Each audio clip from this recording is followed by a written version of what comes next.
Police have now identified 3 people who were assaulted by members of the VIP protection unit. The vicious attack on a Johannesburg highway was caught on camera. The circumstances behind the beatings are still unclear at this stage, but police have given the assurance that the perpetrators will be subjected to internal disciplinary processes. Let's get some reaction now, and we speak to Ian Cameron. He's from Action Society, speaking to us from Cape Town this morning. Ian, good morning to you, and thank you very much for your time. Immediately when you saw that video, what came to mind as a member of the public? Good morning, thank you. I think the first thing that comes up to me is that public servants seem to think that the public serves them. I keep getting this feeling like the state is starting to dominate people on ground level. This is political bullying 101, and if we allow police to act in this way, it simply means that eventually the state will be completely oppressing people that might challenge them in future. And I'm not talking about a physical challenge. I'm talking about opposing things that are wrong. I'm very worried about this. It creates an extremely dangerous precedent, and this is not uncommon. This is just one of the incidents that was actually caught on camera. Ian, you're quite right, because there are many other instances where members of the VIP protection unit have come across as a law unto themselves. Does it give you comfort when police say disciplinary processes are going to ensue? However, they are not willing to identify who these members are attached to. I'm talking about the principal or the politician that is usually transported by these people. I think the police is I think the comment by the South African Police Service is an absolute joke. I don't think we can take them seriously when they say that discipline will prevail. There's nothing left of the disciplinary structure in the South African Police Service. I think we've come to a point where all over the country we see that discipline is not maintained in the ranks of the South African Police Service, and this is a clear example of that. So it doesn't give me any form of comfort at all. The fact that they won't identify them, I think the question we should ask is that if it was me or you, we would have been identified already. So why not share whose protectors they are? Why are they above the rest of us? Why do they get preferential treatment? Because if it was you and I, it would have been leaked already. In fact, they would have probably said it was alleged that you and I threatened the police members. But now suddenly they say we need to talk or investigate the alleged assault. There's no alleged assault. They brutally assaulted those people. These cops are nothing short of brazen, violent thugs. They are criminals. As Action Society, a piece of advice that you would give to the 3 people that the police say have now been identified. These are the victims that were on the side of the road who the vicious attack was visited upon. Talk to us about what kind of advice would you give them, given that it is the same police service that employs the perpetrators that is now going to try and give them trauma counseling. Yeah, I wouldn't, firstly, if I were the victims, I wouldn't accept any form of counseling from the South African Police Service because I wouldn't trust them. I would also be very careful that I'm not intimidated by those specific members. This is a fraction of what the South African Police Service sometimes does. Again, we know there are good members, but unfortunately there are many rotten apples in the South African Police Service. If I were then, I'd make sure that the charges that are laid include intimidation, include the pointing of a firearm, it would include assault GBH, if not assault GBH, at least common assault. And there probably could be even more if we've got more context to what had happened. I would advise them to not hold back on criminal charges, and I would also start a civil process against those specific members.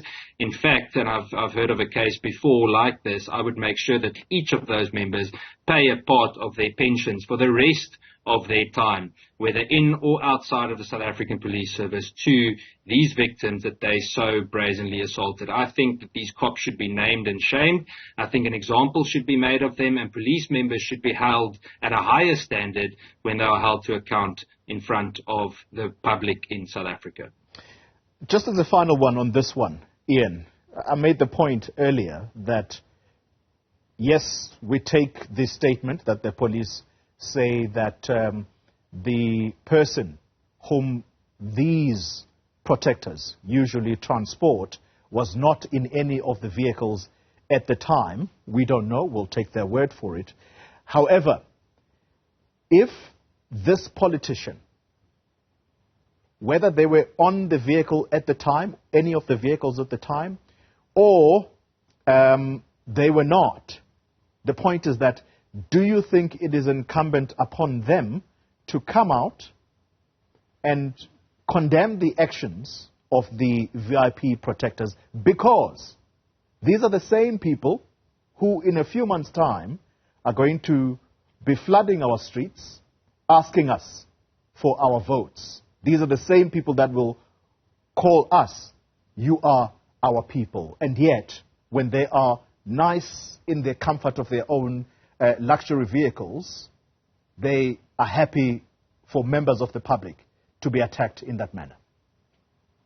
So 3 billion rand a year is spent on protecting these so-called leaders. Now, any leader with some kind of integrity would have already condemned this. If it was his or her own unit, they would have condemned this publicly. They would have stepped forward, but no integrity whatsoever. So we know that about most of the leading politicians serving in the ruling party in South Africa.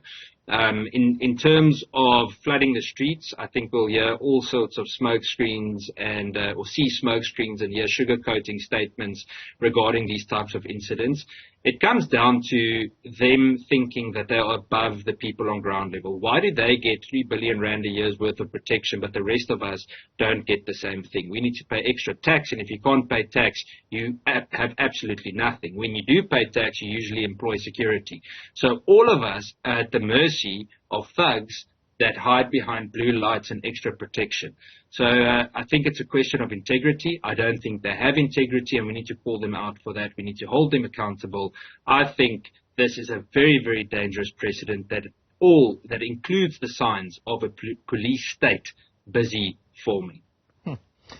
Well, talking about a police state that is somewhat forming, at least these are your words, you are an organization that concerns itself with the work of the police, in particular police visibility in the protection of various communities around South Africa. You have been remarking in the media recently about the non-visibility of the police, particularly given the comments of the police minister when he released the latest quarterly figures, the stats about crime in South Africa.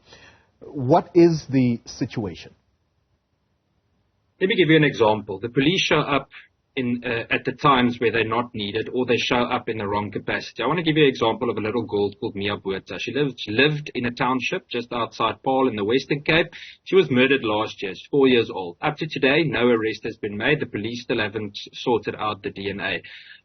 Why I'm using her as an example, the day after they had found her body, the police didn't start kicking down doors to find the perpetrator. They sent public order policing to police the community in case the community started rioting. So there's an obvious skewed reality there. The police should be kicking down doors to find perpetrators, not policing the very community that's upset about what's happening. And that's the reality all across South Africa. We've got so many cases that Action Society has been mandated on where the police did nothing, where it goes months on end without a post-mortem report being complete, without forensic analysis being done. But then we hear Becky Taylor showboating about extra numbers when we need better discipline. We need specialized units. We need more detectives.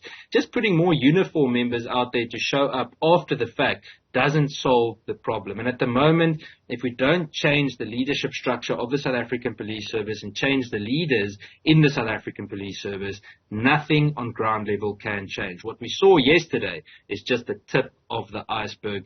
That will become the reality for far more people in South Africa on a daily basis if we don't change the top structure of the South African Police Service and the Police Secretariat. Ian Cameron is from the organization Action Society. Thank you very much for your time